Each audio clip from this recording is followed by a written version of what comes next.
जय गुरु जी, शुक्राना गुरु जी। आप सभी साथ संगत जी को जय गुरु जी। गुरु जी आप सभी पर मेहर बनाए रखें, सरबद्दा भला सरबद्दा भला। संगत जी आशा करती हूँ कि आप सभी स्वस्थ और मस्त हैं। संगत जी, कल से मैंने श्री दुर्गा सप्तशती जो हमारी धार्मिक पुस्तक है ये मैंने स्टार्ट की है और कल आपने पहला अध्याय सुना था। आज मैं दूसरे अध्याय से प्रारंभ करूंगी और आशा करती हूँ कि आप सभी को कि समझ आए। और क्योंकि हमारे पास बहुत सी गृहिणियाँ ऐसी हैं जो उनको समय नहीं होता कि वो पुस्तकें पढ़ सके, और बहुत से लोग ऐसे हैं जो समय रहते हुए भी नहीं निकाल पाते, नहीं पढ़ पाते, तो कम से कम सुन तो सकते ही हैं। तो शायद ये मेरी पहल है उस लिए कि मैं अपनी वाणी में आप लोगों को ये सुना सकूं अध्याय और इसका आप लाभ उठा सके, क्योंकि नवरात्रि चल रही हैं और नवरात्रि में माँ का गुणगान करना बहुत ही फलदायक होता है। जैसे कि गुरुजी भी कहा करते थे कि अपने अब मुझे तो मान रहे हो, लेकिन जो तुम्हारे घर में रिचुअल्स चले आ रहे हैं, जो तुम्हारे कुल देवता या देवी हैं, उनकी आप ऐसे ही जैसे पहले प्रार्थना करते थे, पूजा पाठ करते थे, वैसे ही करते रहो। मैं तो गुरु के रूप में हूँ, आप उनका भी ऐसे ही आदर सम्मान करते रहें। तो उसी कड़ी को हम आगे जोड़ते हुए आज मैं आपके सामने श्री दुर्गा सप्तशती का अध्याय 2 स्टार्ट कर रही हूँ। जय माता रानी, जय श्री भोलेनाथ, जय हो माता भवानी तेरी सदा ही जय हो, माँ भवानी तेरी सदा ही जय हो। जयकारा शेर वाली दा बोल सच्चे दरबार की जय। जय गुरु जी। संगत जी, दूसरा अध्याय। ऋषि बोले, प्राचीन काल में देवता तथा दैत्यों में पूरे 100 वर्ष युद्ध होता रहा। उस समय दैत्यों का स्वामी महिषासुर था एवं देवताओं का इंद्र था। उस संग्राम में देवताओं की सेना महाबली दैत्यों से हार गई। तब सभी देवताओं को जीतकर महिषासुर इंद्र बन बैठा। हार खाकर सभी देवता ब्रह्मा जी को अग्रणी बनाकर वहां गए जहां विष्णु तथा शंकर विराज रहे थे। वहां पर देवताओं ने महिषासुर के सभी उपद्रव एवं अपने प्रभाव आदि का पूरा वृतांत कह सुनाया। उन्होंने कहा, महिषासुर ने तो सूर्य, अग्नि, पवन, चंद्रमा, यम तथा वरुण, इस प्रकार अन्य सभी देवताओं के अधिकार भी छीन लिए। स्वयं को सबका अधिष्ठाता बन बैठा है। उसने सभी देवताओं को स्वर्ग से निकाल दिया। महिषासुर महादुरात्मा है। देवता पृथ्वी पर मृत्युओं की भांति विचर रहे हैं। हे प्रभु, अब हम आपकी शरण में आए हैं, उसके वध का कोई उपाय कीजिए। इस प्रकार मधुसूदन तथा महादेव जी ने देवताओं के वचन सुने। उनके क्रोध से उनकी भौहें तन गई। तब भगवान विष्णु के मुख से एक महान तेज प्रकट हुआ। इस प्रकार ब्रह्मा तथा शंकर के मुख से भी तेज प्रकट हुआ। दूसरे इंद्र आदि देवताओं के शरीर से भी महान तेज प्रकट हो आया। सभी तेज मिलकर एक हो गए। वह तेज इतना पुंज एवं उग्र था जैसे कि जलता हुआ पहाड़ हो। देवताओं ने देखा कि उसकी ज्वालाएं सभी दिशाओं में फैल रही हैं। जब वह एक हुआ तो नारी के रूप में आ गया। उसके प्रकाश से तीनों लोक भर गए। महादेव जी के तेज से उसका मुख प्रकट हुआ। यम के तेज से उसके केश हुए। विष्णु के तेज से उस देवी की भुजाएं प्रकट हुई। चंद्रमा के तेज से दोनों स्तन, इंद्र के तेज से उसका कटी प्रदेश, वरुण के तेज से जंघा व अरुस्थल, पृथ्वी के तेज से नितंबों का प्रादुर्भाव हुआ। ब्रह्मा जी के तेज से दोनों चरण, सूर्य के तेज से चरणों की उंगलियां, वसुओं के तेज से हाथों की उंगलियां, कुबेर के तेज से नासिका का आविर्भाव हुआ। उसके बाद प्रजापति के तेज से प्रकट हुए। अग्नि के तेज से 3 नेत्र हुए। दोनों संध्याओं के तेज से दोनों बोहें, वायु के तेज से दोनों कान उत्पन्न हुए। इसी प्रकार दूसरे देवगणों के तेज द्वारा भगवती का प्रादुर्भाव हुआ। तब समस्त देवताओं के तेज पुंज से प्रकट हुई देवी जी को देखकर महिषासुर से पीड़ित सभी देवता प्रसन्न हुए। महादेव जी ने उस देवी को अपने शूल से शूल निकाल कर दे दिया।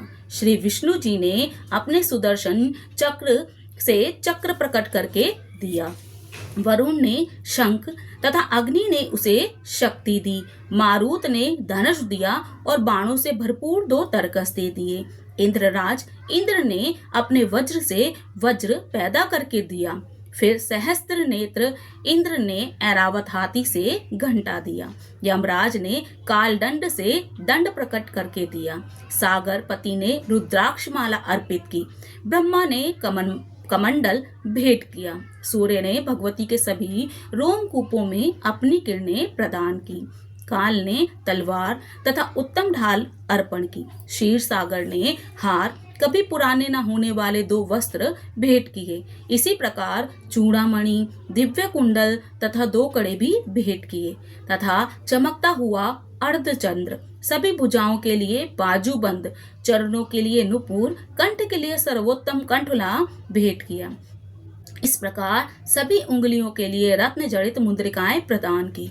विश्वकर्मा ने निर्मल परशु भेंट किया और अनेक रूपों वाले अस्त्र, अभेद कवच, मस्तक तथा गले में धारण करने के योग्य कभी न कुंभलाने वाली कमल की माला दी।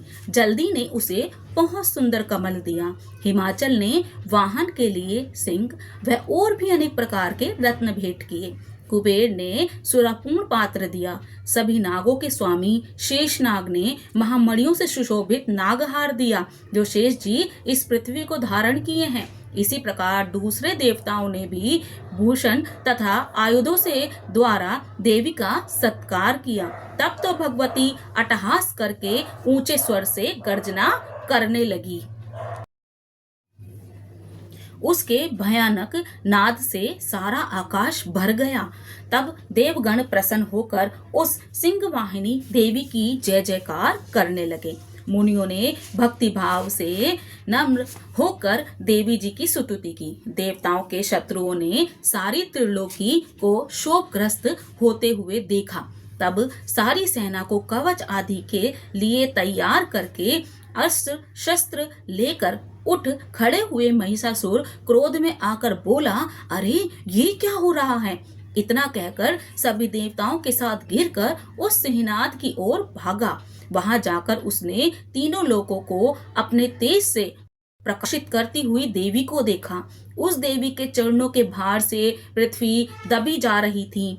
माथे के किरीट मुकुट से आकाश पर रेखाएं पड़ती जा रही थी। उसके धनुष के टंकार से 7 पाताल शोभग्रस्त थे। हजारों भुजाओं से सभी दिशाओं को ढांपकर देवी जी खड़ी हुई थी। उन देवी जी के साथ उन दैत्यों का युद्ध आरंभ हो गया। नाना प्रकार के अस्त्र शस्त्रों का प्रहार करने लगे। उनसे सभी दिशाएं भर गई। महिषासुर का सेनापति उस समय चिक्षुर नामक एक महान दैत्य था। देवी जी के साथ उसी का युद्ध होने लगा। इसी प्रकार अन्य सभी दैत्यों को तथा चतुर्गर्णी सेना को साथ लेकर चामर भी युद्ध करने लगा। 60,000 रथियों को साथ लेकर उद्रक महादैत्य भी युद्ध में प्रवृत्त हो गया। महाहनु दैत्य 1 करोड़ रथियों के साथ लेकर लड़ पड़ा। असिलोमा दामक दैत्य 5 करोड़ रथियों के साथ युद्ध में आ गया। 60 लाख रथियों से आवृत वाशकल दैत्य युद्ध में उतर पड़ा। पार वारिद दैत्य हाथी एवं घोड़ों के अनेक सवारों के समूह से गिरा हुआ करोड़ रथियों के साथ उस युद्ध में युद्ध करने लगा। विडाल दैत्य 5 अरब रथियों को साथ लेकर लड़ने लगा। और भी हजारों महादैत्य रथ हाथी घोड़ों से घिरे रथियों को साथ लाकर देवी जी के साथ युद्ध करने लगे। उस रणांगन में स्वयं महिषासुर भी रथों, हाथी एवं अश्वों की सेनाओं से घिरा हुआ खड़ा था। तोमर, भिंदीपाल, शक्ति, मूसल, परशु, पट्टिश, खग आदि शस्त्रों से युद्ध में देवी जी के साथ युद्ध करने लगा। कुछ दैत्यों ने देवी जी पर शक्तियां छोड़ी एवं दूसरों ने पाश फेंके। तब उस चंडिका देवी ने उन्हें अस्त्र शस्त्रों की वर्षा करके तोड़ डाला। इधर देवी जी का वाहन सिंह भी क्रोध में आ गया। उसने गर्दन के बाल हिलाता हुआ दैत्यों की सेना में इस प्रकार घूमने लगा जैसे कि वन में अग्नि फैलती जा रही हो। उस युद्ध भूमि में युद्ध करती हुई अंबिका ने जितने ही श्वास छोड़े वे ही झटपट सैकड़ों हजारों गणों के रूप में परिणित हो गए। प्रकट होकर उन गणों ने खंग, भिंदीपाल, पट्टिश आदि शस्त्रों से युद्ध आरंभ कर दिया। देवी जी की शक्ति से वृद्धि पाकर वे गण दैत्यों का नाश करने लगे। साथ ही दूसरे गण नगाड़े शंख आदि बजाने लगे। तब देवी जी ने कितने सैकड़ों महान असुर मार डाले। दूसरे कितने एक दैत्यों को घंटे के बृहपद नाद से मूर्छित करके मार गिराया। मरे दैत्यों को पाश से बांधकर पृथ्वी पर घसीट डाला। कितने तो गदा की चोट से घायल होकर पृथ्वी पर सो गए। मूसलों के प्रहार से कई एक तो रुधिर वामन करने लगे एवं कई एक शूल द्वारा वक्षस्थल फट जाने से पृथ्वी पर पड़ गए। कितने एक दैत्य बाणों की वर्षा द्वारा युद्ध भूमि पर काट गिराए। शयन यानी पक्षी की भांति आक्रमण करने वाले देव शत्रु दैत्य प्राण छोड़ने लगे।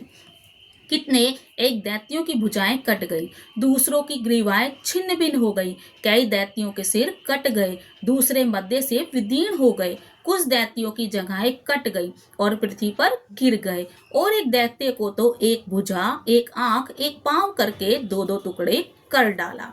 मार मार कर गिराए हुए रथी, हाथी, घोड़े एवं असुरों की लाशों के द्वारा जहां महायुद्ध हो रहा था, वहां की पृथ्वी इस प्रकार भर गई कि वहां का आना जाना कठिन हो गया। वहां सेना एवं असुरों के रुधिर बहने से रुधिर की बड़ी बड़ी नदियां बहने लगी। जगदम्बिका जी क्षण में ही दैत्यों की सेना का इस प्रकार नाश कर दिया जैसे कि लकड़ियों के बड़े ढेर को अग्नि जला देती है। देवी का वाहन सिंह अपने बालों को झटकता हुआ बड़ी गर्जना करता हुआ दैत्यों के शरीर से मानो प्राण ही चुन रहा हो, इस प्रकार घूमने लगा। देवी जी के उन गणों ने महाअसुरों के साथ बड़ा युद्ध किया, जिससे देवता प्रसन्न होकर आकाश से फूलों की वर्षा करने लगे। इति दूसरा अध्याय समाप्त। जयकारा शेरवाली दा बोल साचे दरबार की जय। माई मेरी जगदियाँ जोता वाली माता तेरी सदा ही जय। जय गुरु जी, जय जय गुरु जी, शुक्राना गुरु जी, जय जय गुरु जी। संगत जी मैं आज अपनी वाणी को यहीं विराम दूंगी। जय गुरु जी, शुक्राना गुरु जी, जय जय गुरु।